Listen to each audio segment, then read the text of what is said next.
이제 시작을 해볼 건데요. 우리가 지난 시간에는 톰슨의 음극선 실험에 대해서 알아보았고요. 그 음극선 실험 결과 바로 원자래에 전자의 존재를 확인해 보았어요. 자, 그러고 나서 톰슨의 원자 모형을 정리했었는데 그게 푸딩 모형이다라고 했었습니다. 자, 이번 시간에는요.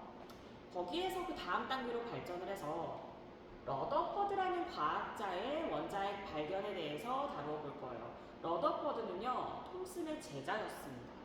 톰슨의 제자인 러더퍼드가 원자를 가지고 더 이제 실험을 끈질기게 한 결과 원자 내에는 전자라는 입자 말고도 다른 입자가 들어있다라는 것을 밝혀냈어요. 그게 우리가 오늘날 부르는 원자핵이 되겠습니다. 자, 그럼 어떤 실험이었는지 같이 한번 보도록 할게요. 자, 이 실험은 알파 입자 산란 실험이라고 불러요. 자, 조금 낯설 수 있는데 말이 되게 어렵게 느껴지는데 하나씩만 한번 짚어보면요. 알파 입자라는 건 헬륨의 원자핵이거든요. 헬륨, 여러분, 헬륨은 원자번호 2번이니까 양성자의 개수가 2개인 원자예요.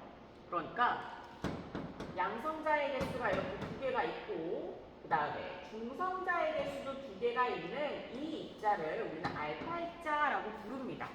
그 당시에는 물론 양성자, 중성자의 존재는 몰랐지만 이 알파 입자라는 것을 쏘는 실험을 해본 거예요. 이 알파 입자의 특징은 원자핵이기 때문에 굉장히 질량이 큰 입자다라고 생각을 하면 되겠고요. 이 질량이 큰 알파 입자를 금방에다가 쏘아주는데, 자, 그림을 같이 보면서 볼게요. 지금 보이는 여기가 이제 방사성 원소를 넣어서 그 속에서 알파 입자가 방출되게끔 설치를 해놓은 건데, 이거를 알파 입자 방출기라고 해요. 자, 이거는 글자가 잘 안 보여서 선생님이 한 번 더 쓰는 거고, 이게 중요한 건 아니고요. 알파 입자를 이쪽에서 쏘아줍니다. 어디를 향해서 쏘아주냐면 바로 이게 금박이에요. 얇은 금박에다가 알파 입자를 쏘아줍니다. 금박이니까 금이죠. 금 원자들로 이루어져 있다라고 보시면 돼요. 자, 그랬을 때 이 금 원자를 향해서 알파 입자를 쏘아주고 나서요. 이 알파 입자가 어느 경로로 가는지 확인하기 위해서 이렇게 둘러서 스크린을 설치를 해뒀어요. 스크린에 알파 입자가 도달하게 되면 반짝반짝 이렇게 빛이 나거든요. 그러면 알파 입자가 어디로 이동했구나 라는 것을 알 수 있습니다. 여기 보이는 건 슬릿이라고요. 슬릿은 얇은 가는 틈을 슬릿이라고 하거든요. 그래서 알파 입자가 이렇게 가는 틈을 통해서 금박으로 향할 수 있도록 이렇게 장치를 한 것이 알파 입자 산란 실험 장치다라고 보면 되겠어요. 자, 이걸 가지고 실험을 했는데 이게 어떻게 원자핵의 존재를 발견할 수 있었는가?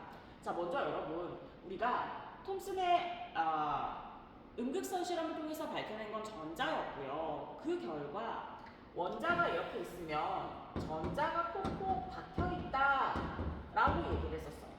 그리고 얌전하는 전체적으로 퍼져있다라고 얘기를 했었죠. 자, 그런데 아까 말했듯이 알파 입자는 굉장히 덩치가 크고 질량이 큰 입자라고 했었는데 이 알파 입자가 금박을 당연히 그냥 통과할 거라고 생각을 했어요. 왜냐하면 전자는 질량이 굉장히 작은 입자이기 때문에 전자와 알파 입자가 충돌을 한다 한들 그냥 통과하겠지라고 생각을 했습니다. 그냥 통과하면 반짝반짝 불이 여기에서 맺히게 되겠죠.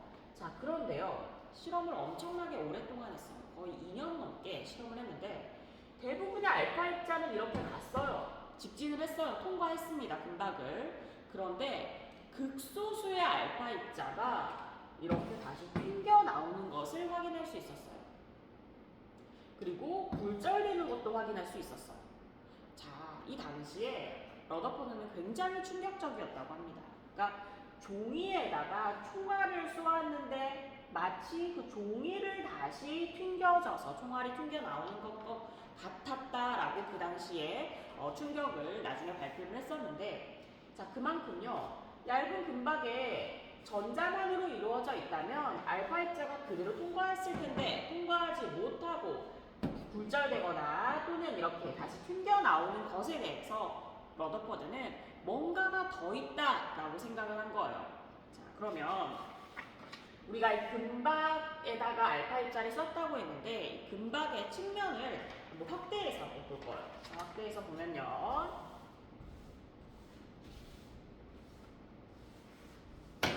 자, 이게 금박의 측면이고요. 금으로 이루어져 있으니까 금 원자들을 지금 이렇게 표현을 한 겁니다. 그리고 이 빨간색 화살표는요, 알파 입자의 경로예요. 진행 방향이라고 보시면 되겠어요. 우리가 이쪽에서 알파 입자를 쏘았어. 어디를 향해서? 금 원자를 향해서 알파 입자를 썼습니다. 자, 그랬더니 대부분의 알파 입자는 그냥 이렇게 직진해서 통과하는 것을 볼 수 있었어요. 자, 그런데 아주 극소수의 알파 입자가 직진을 하다가 휘거나 아예 이렇게 튕겨져서 나오는 것을 관찰할 수 있었다. 왜 튕겨져서 나왔을까? 왜 휘었을까? 아, 그것은 원자 내부에 어떤 입자가 있는 것이고요. 이 입자가 특히나 전하는 양전하일까요? 음전하일까요?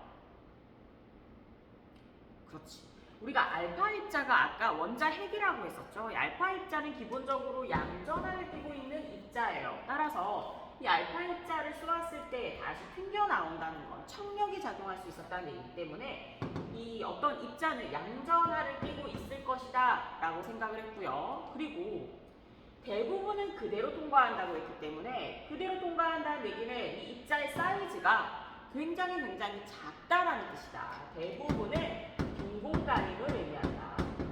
대부분은 빈 공간이라서 그냥 통과하는 거고요. 사이즈가 아주 작은 양전하를 띤 어떤 것이 가운데에 있어서 이것 때문에 튕겨나오는 것이다 라고 생각을 했다는 거죠.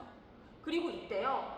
이것은 질량이 굉장히 크다라고 볼 수 있어요. 왜냐하면 알파 입자 자체가 굉장히 질량이 큰 입자란 말이야. 전자에 비해서 엄청 크다는 거죠. 따라서 전자와의 충돌이었으면 그냥 통과했을 텐데 이 안에 질량이 굉장히 큰 어떤 것이 있기 때문에 그것과 충돌하면 다시 이렇게 튕겨 나오는 것이다 라고 볼 수 있었다는 거죠. 그리고 러더퍼드는 이 가운데 있는 어떤 양전하를 띠고 질량 대부분을 차지하는 이 입자를 뭐라고 얘기했냐면 원자의 핵이다. 그래서 원자 핵이다 이렇게 이름을 붙이게 되었습니다. 자, 그러면요. 방금까지의 실험 결과를 빈칸으로 같이 채워볼게요. 자, 첫 번째, 알파 입자가 금박을 그대로 통과했다. 어떤 알파 입자? 자, 여기서는 개수를 가지고 표현을 해야 되는데 양을 가지고요. 얼마만큼이 그대로 통과하죠? 맞아요. 대부분의 알파 입자가 그대로 통과합니다. 자, 그 말은 원자 내부는 대부분 뭐라는 소리? 맞아요. 그대로 통과했다는 건 빈 공간이다 라는 뜻이죠. 빈 공간이다. 지금 우리가 실험을 가지고서 원자 내부 구조를 예측해보는 거예요. 자, 그 다음에 동그라미 10번 보면요. 알파 입자가 튕겨져 나오거나 휘었다 라는 것은 대부분은 그대로 통과하는데 어떤 알파 입자? 극소수의 알파 입자가 튕겨서 나오거나 휘었다 라는 거고요. 이때 왜 이렇게 되었냐? 원자의 중심에 양전하를 띠고 알파 입자를 밀어내야 되니까, 그리고 알파 입자를 밀어낼 수 있을 정도로 충분하게 본인도 질량이 있어야 돼요. 질량의 대부분을 차지하는 뭐가 있다라고 하면 돼요? 아, 러더퍼드는 이것을 이렇게 불렀습니다. 원자 핵이 있다라고 얘기를 할 수 있다는 거죠. 자, 이렇게까지 알파 입자 산란 실험에 대해서 정리를 해보았습니다. 자, 그러면요. 다시 우리가 맨 처음으로 돌아가서 그 전에 러더퍼드가 제안한 원자 모형 같이 한번 볼게요. 자, 톰슨하고 구분해줘야 돼요. 톰슨은 전자가 콕콕 박혀 있고요. 음전하를 띠는 전자가 박혀 있고 양전하는 전체적으로 퍼져 있다라고 얘기했었는데 러더퍼드는 원자 핵의 존재를 발견을 했죠. 따라서 양전하를 띠는 매우 작은 크기의 원자 핵이 원자의 중심에 있고 전자가 있긴 한데 이때 전자가 원자의 주위를 돌고 있다라는 원자 모형을 제안을 하게 됩니다. 자, 그래서 톰슨하고 다르게 가운데 원자 핵이 있죠. 그리고 전자들이 이렇게 원자핵 주변을 돌고 있다라고 얘기를 했어요. 이걸 보면 마치 태양계에서 태양을 중심으로 여러 행성들이 공전하는 것 같다라고 해서 이 모형을 일명 태양계 모형이라고 부릅니다. 자, 그래서 러더퍼드가 이런 원자 모형을 제안을 했습니다. 자, 그러면요, 우리가 유명한 두 가지 실험에 대해서 다루어 보았고, 이제는 우리가 알고 있잖아요. 원자 핵과 전자로 구성이 되어 있다라는 거. 그리고 과학기술과 이제 연구가 더 거듭됨에 따라 원자 핵은 다시 양성자와 중성자로 이루어져 있다라는 것까지도 우리는 알고 있어요. 그럼 이제 뭐 할 거냐면요, 이러한 전자, 양성자, 중성자의 성질에 대해서 정리해 보도록 하겠습니다. 성질은요, 두 가지를 다루어 볼 건데요. 질량과 전하예요. 자, 우리가 사실 지금까지 조금 언급을 했던 건데 표로 다시 한번 정리해 보도록 하겠습니다. 자, 먼저 구성 입자를 보면요, 원자 핵은 양성자, 중성자로 나뉘어지고 그 다음에 전자가 있습니다. 자, 먼저 첫 번째로는 질량인데요. 질량에서 여기 질량을 측정을 해보니까 지금 양성자와 중성자의 질량은 같고요. 전자의 질량은 이 둘에 비해서 확실히 작다라는 것을 관찰할 수 있죠. 볼 수 있어요. 자, 이걸 숫자가 너무 복잡하니까 상대적으로 나타내면요, 양성자, 중성자가 똑같이 1대1입니다. 자, 질량이 1대1일 때 전자의 질량은요, 이것들에 비해서 1836분의 1, 약 2000분의 1만큼 전자가 더 질량이 작다라고 볼 수 있겠어요.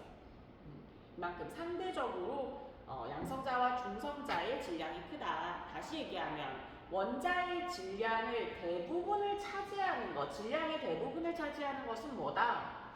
양성자, 중성자 합쳐서 원자 핵이 질량의 대부분을 차지한다. 이렇게 정리해야겠죠. 좋아요. 질량을 봤고요. 두 번째는 전하입니다. 전하값을 측정을 해보니까 우리가 알고 있듯이 양성자는 양전하를 띠고요. 전자는 음전하를 띠는데 여기서 전하의 정확한 각 전하량을 비교해 보니까 양, 부호뿐만 아니라 이 크기도 똑같더라. 그래서 상대적으로 다시 한번 간단하게 정리를 해보니까 양성자가 플러스 1의 전하를 띌 때 전자는 딱 그만큼의 마이너스 전하를 띈다라는 것을 측정으로 확인을 했고요. 그 다음에 이때 중요한 거, 중성자는 전하를 가지지 않는다라는 거. 그래서 전체적으로 원자라는 건 양성자의 개수랑 전자의 개수가 똑같거든요. 양성자는 양전하를 띈다고 했고 전자는 음전하를 띈다고 했는데 이 각각의 개수가 같기 때문에 전체적으로 원자라는 건 전기적으로 중성이다. 이렇게 정리할 수 있겠습니다. 자, 마지막으로 빈칸같이 채우고 마무리할게요. 자, 먼저 원자의 질량은요, 양성자와 중성자로 이루어진 무엇이 원자 질량 대부분을 차지한다? 네, 원자 핵이. 이때 여러분, 양성자만 떠올리면 안 돼요. 중성자도 양성자랑 똑같이 질량을 크게 영향을 주는 입자다라는 거. 그래서 원자 핵이 질량의 대부분을 차지한다. 이렇게 해줘야 되겠고요. 두 번째로 전기적으로 뭐다? 라고 얘기해야 될까? 자, 원자는요, 전기적으로, 자, 뒤에 읽어볼게요. 원자는 양전하를 띠는 양성자와 음전하를 띠는 전자의 개수가 같아요. 예를 들어서 양성자가 두 개가 있는 어떤 원자가 있다. 그러면 이 원자 안에 전자도 두 개라는 뜻이야. 이때 양성자 하나하나 각각의 전하 합친 거랑 전자의 음전하 합친 거랑 어때요? 같단 말이죠. 따라서 원자 전체적으로는 전기적으로 중성이다라는 말을 하고 싶었습니다. 자, 전기적으로 중성이다. 이렇게 원자의 성질, 원자 내 입자의 성질에 대해서 정리해 보았습니다. 관련 문제 풀어볼게요.